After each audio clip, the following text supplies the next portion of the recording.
Gudoomiye Xigeenka Garabka Dhalinyarada Xisbiga MUCARADKA ee Wadani ee gobolka Togdheer ayaa AYAAN darro iyo wax laga xumaado ku tilmaamay xariga maalintii shalay lagula kacay telefishinada Ariel iyo Horyal TV in ay xukuumaddu shalay kala soo xidhay labada TV ee kala ah Ariel TV iyo Horyal TV xukuumadda waxa leeyahay war miyeydaan garanay waxa xidhaan mooyaane waxa wanaagsan xukuumadda Jamhuuriyadda Somaliland ee garwadeen ka yahay madaxweyne Muuse Biixi waxa caariysatay in ay dadka shacbiga ah ee Jamhuuriyadda Somaliland u dhashay iyadoo aan kiis lagu haynin xildhibaanada Jamhuuriyadda Somaliland muwaadiniinta Somaliland iyo TV-yada ama hay'adaha warbaahinta nooc kasta yihiin in ay xidho madaxweyne waxa leeyahay oo aan waliba xukuumadda aad iyo aad ugu boorinaya inaad ka waantoodaan haddii ay noqotay meeshii xukuumadda Jamhuuriyadda Somaliland ama dimuqraadiyadeena ku noolaynay mindi ka horgeed oo ay noqotay in midna la xidho midna la xabiso si la doonana xukuumaddu u tallaabto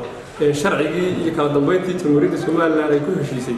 haddii aanay waxba ka jirin oo laga noqday xukuumaddu ha noo cadayso waxaan aad uga xumahay oo aad uga xumahay wasiirka warfaafinta Maxamed Muuse Diiri isagoo aan wax allaala iyo wuxuu cuskaday aanay jirin hay'adaha warbaahineed inuu waraaq u keeno isagoo ku saxiixan yahay waraaqdiina uu diido inuu nuqul ka mid ah siiyo ay xaq u lahaayeen in la siiyo nuqulka